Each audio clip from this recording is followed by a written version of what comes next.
صور صور صور. الله يستر. واحد الزلمه. الله يستر. هيا في دبابه مشت. ايه ضرب. لا حول ولا ضربوه لا حول ولا قوة إلا بالله. ضربوه. لا حول ولا قوة إلا بالله. راح فيها الراجل. لا حول ولا قوة إلا عينه كاملة يا الله عينه كاملة. ارجع. Halo Sobat Forum, bersama saya Puspita Chandra Dewi, inilah Forum hari ini.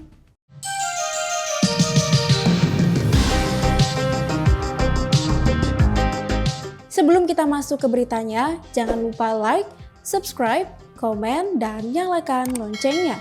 Sekarang, yuk kita ke beritanya. Berita pertama, Kepala Staf Angkatan Darat KSAD Jenderal Agus Subianto dikabarkan akan menjadi pengganti Laksamana TNI Yudo Margono saat memasuki masa pensiun di akhir November 2023. Diketahui, DPR telah menerima surat Presiden Panglima TNI pengganti Laksamana Yudo Margono.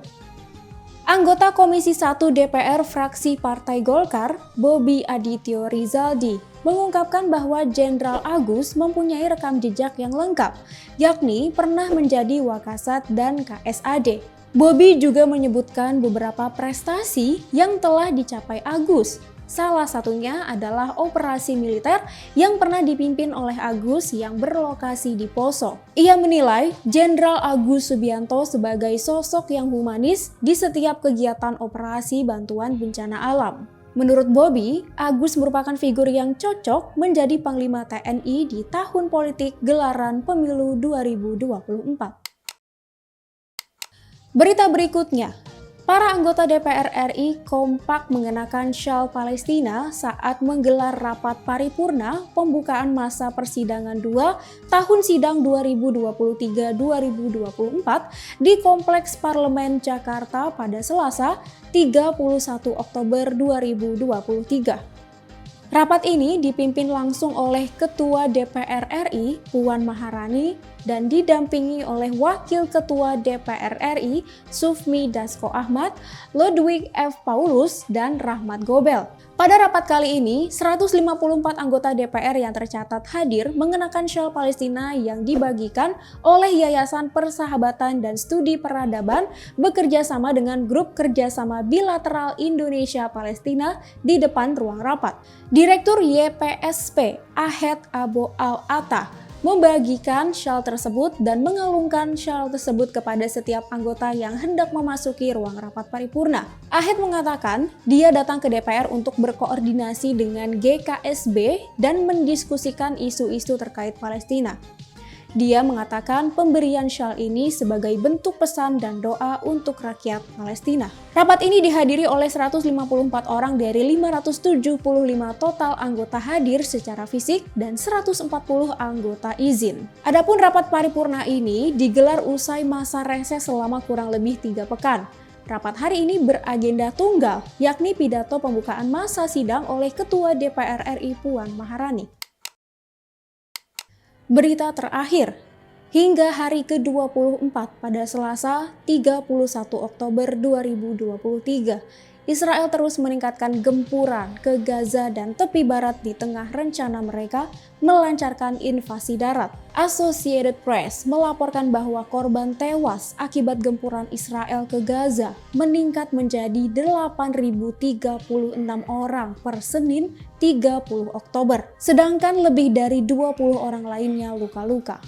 WHO melaporkan setidaknya 200 serangan Israel menargetkan fasilitas kesehatan di jalur Gaza, termasuk rumah sakit sejak 7 Oktober lalu. Sekitar 494 petugas kesehatan tewas dan 372 orang lainnya terluka dalam ratusan serangan itu. Sekitar 118 serangan Israel juga menargetkan fasilitas kesehatan Palestina di tepi barat dan Yerusalem Timur sejak 7 Oktober hingga menewaskan 3 petugas kesehatan dan melukai 15 lainnya. Organisasi Save the Children pun melaporkan ada lebih dari 3.324 anak-anak tewas akibat gempuran Israel ke jalur Gaza sejak 7 Oktober. Jumlah anak-anak yang tewas di Palestina sejak 7 Oktober lebih banyak ketimbang total jumlah anak-anak yang tewas dalam konflik di seluruh dunia setiap tahunnya sejak 2019 lalu.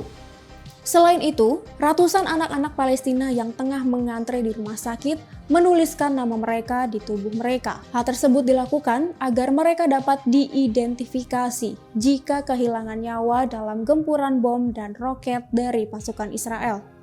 Pihak rumah sakit pun sering mendapatkan anak-anak yang menjadi korban. Mayat mereka tergeletak di rumah sakit dengan satu kaki memperlihatkan tulisan tinta hitam di kulit mereka.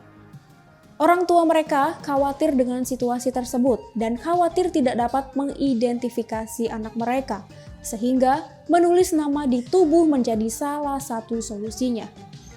Rumah sakit kanker yang didanai Turki di Tal Al-Halwa juga hancur akibat serangan Israel. Direktur Rumah Sakit Persahabatan Turki Palestina, Sobri Sheikh menyebut, serangan tersebut menyasar titik utama fasilitas medis. Serangan terjadi pada pukul 17.30 waktu setempat. Sekitaran rumah sakit itu seringkali terkena serangan artileri Israel. Di Gaza sendiri terdapat 10.000 pasien kanker. Sementara itu, Rumah Sakit Indonesia di Gaza tengah berjuang merawat pasien-pasien yang terluka di tengah minimnya stok obat dan peralatan medis di wilayah tersebut. Relawan Medical Emergency Rescue Committee Mercy, Fikri Rofiul Haq mengatakan kepada Al Jazeera bahwa RS Indonesia di Gaza dibanjiri pasien usai 3 pekan gempuran oleh pasukan Israel itu. Tercatat 870 orang meninggal dunia, 2.530 orang dirawat karena luka-luka,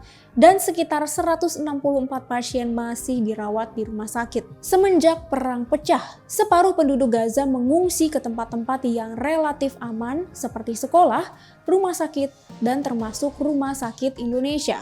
Fikri juga menyebut, pekan lalu, RS Indonesia di Gaza sempat mengalami pemadaman listrik total akibat menipisnya stok bahan bakar karena blokade Israel.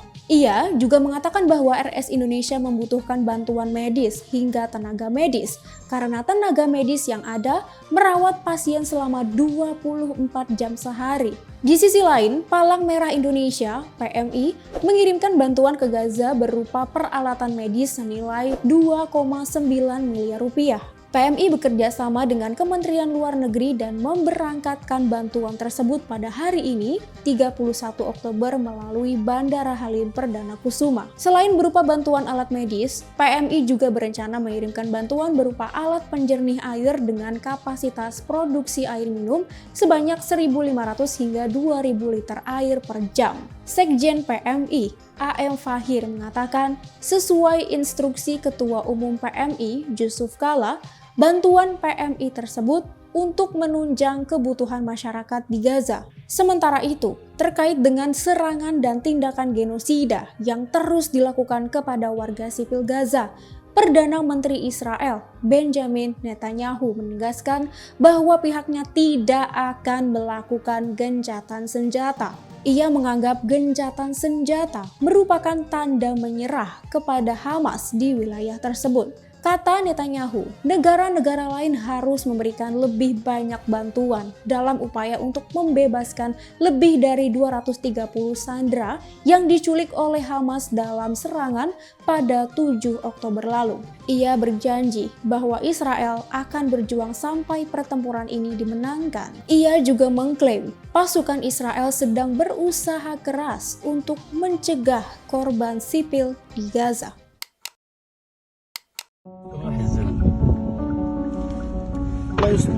هيا في دبابة مشت ايه ضغط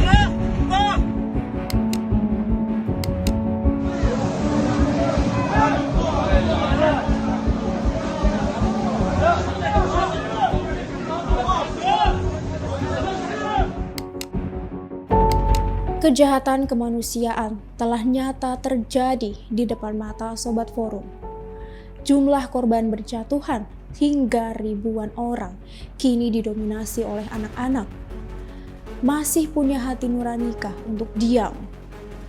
Jangan sampai jasad kita hidup, tetapi hati nurani kita mati.